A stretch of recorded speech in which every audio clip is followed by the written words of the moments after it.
Hey, what's up, y'all? Splash Brothers just had a party in Boston. I don't know if y'all heard about it. It was at what was the name? It was at oh, that's right. It was at TD Garden. Jason Tatum was there. He wasn't having that much fun. Jordan Poole pulled up. He pulled up with some baddies from the front row from last night, and Draymond couldn't make it. He had to record his podcast, but it was a bit of a pool party. I mean, y'all thought Aisha could cook. What about that boy Chef Curry? 40 ball on their heads. Okay. Splash Brothers, as y'all know, closed game 4. Clay with 8 big points in the fourth, including the 3 to go ahead, 95-94. A lead they'd hold for the rest of the game. But the best part of this game is that with Golden State tying up the series at 2 games apiece, it guarantees us Game 6, meaning Game 6 Clay will be back in action in the NBA Finals mode. Okay? So get your buckets, get your goggles. There's a splash advisory on the West Coast. The Bay, Game 5 is coming soon. I got what you love.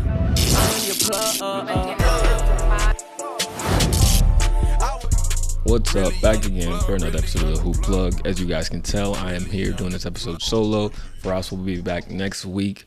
It's running point for another episode of the Hoop Plug. Couldn't make it, had some things come up, but I had to break it down. Had to get another episode out for y'all. I'm rocking my yellow, my gold, my Golden State Bay colors because we saw something special from Steph Curry last night. We saw something special from Jordan Poole, a return to playing actual, meaningful basketball. And Klay Thompson, who, as I mentioned in the intro, had an impact even though he struggled for the first half of that game. Man, what a game. That was a hell of a game for Golden State in a position where if they lose that, they're down 3-1, and we know the odds, we know the history, how hard it is to come back. They had to win that game in Boston, a hostile environment, F. Draymond chance raining in, and they picked it out. That is a game only a veteran-led squad could win, right? But let's talk a little bit about Boston. Steph was great. We all know that, right? 40 big ones, broke some records in the process. But still, it's been the story of the playoffs. When Boston lose, it's usually because they beat themselves, right? They led Boston, that is, 54-49 at halftime, and it would have been more if not for 6 second quarter turnovers. Like, Steph was great again. Jordan Poole had that big flurry in the first quarter. Draymond was still cheeks. They should have been up a lot more, right? And another thing that's been a trend we've seen throughout this playoffs is the defense of Boston, right? We got some people going, in my opinion, a little overboard and saying this is possibly the best defense ever. Let me say that again because of the truck. We got some people going overboard and saying this is possibly the best defense ever. And I'm not going to argue that today, but in my opinion, that's the Detroit Pistons of 2004, right? Like, Giannis gave this defense 3 40-point games.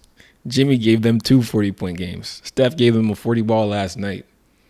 Every series Boston has played this postseason, the opposing star has gave them that work. All except for one. I hate on Brooklyn enough, so we ain't going to go there.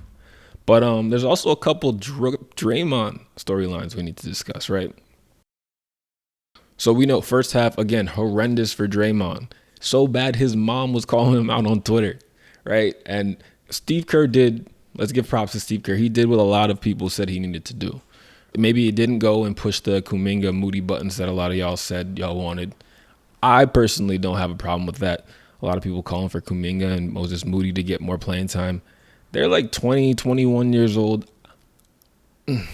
There's an argument you think the lights are going to be bright, too bright for some young players like that, especially if they haven't been heavy rotation pieces all playoffs long. You don't want to just try that out in the finals. And Iggy is a different situation. You can push that button. Belizia is a different situation. He's a veteran. You can push that button like you saw him do. Because Draymond wasn't giving you anything, right? The defense was better, but the offense was non-existent again.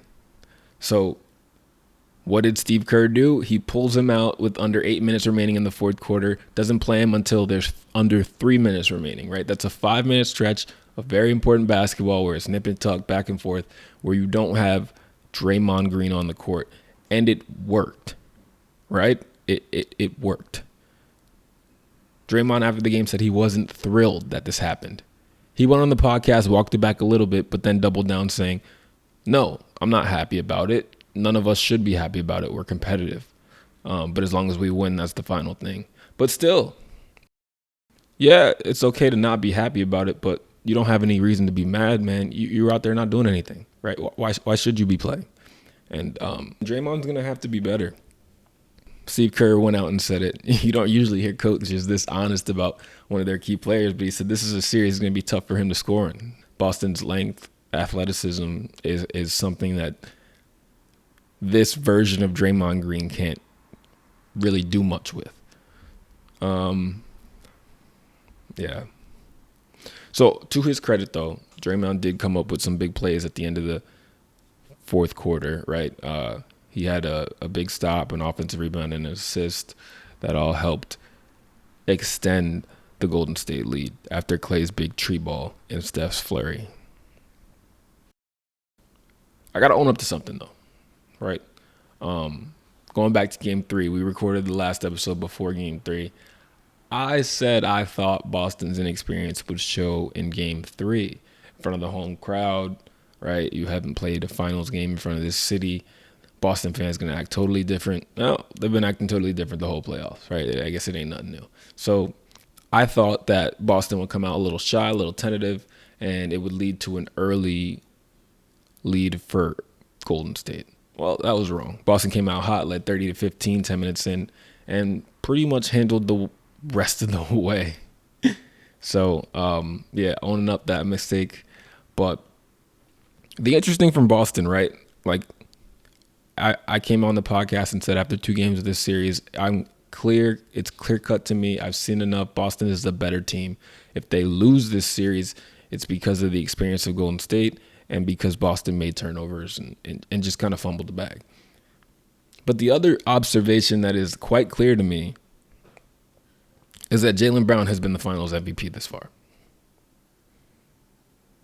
No question.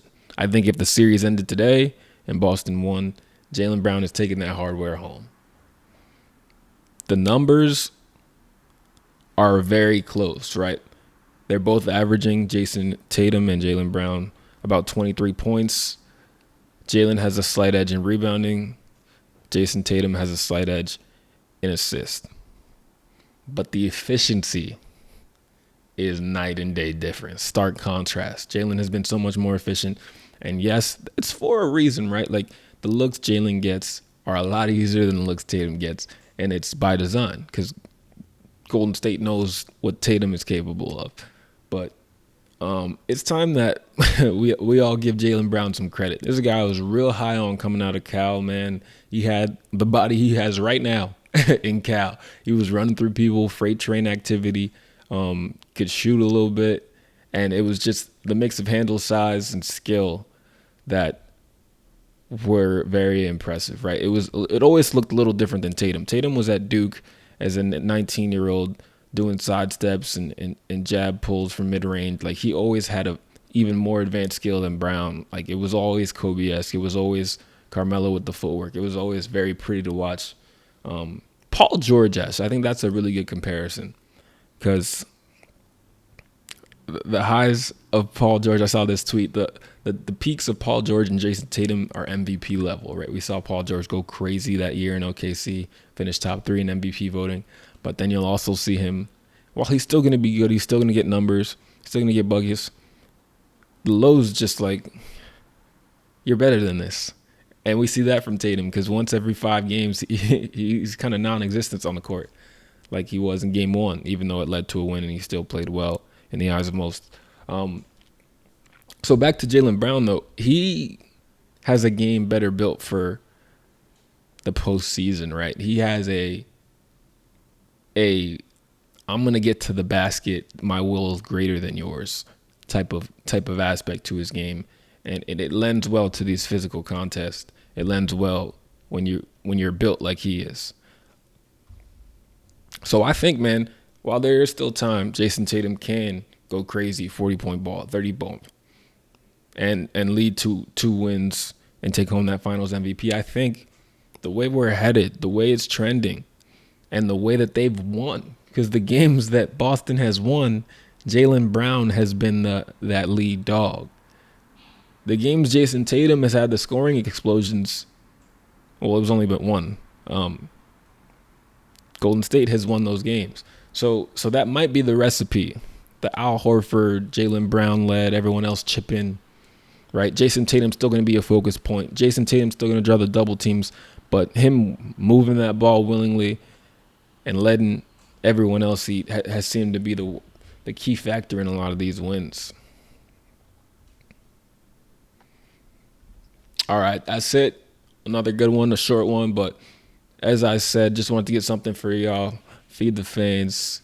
Put some flavor in the air. Until next time, peace.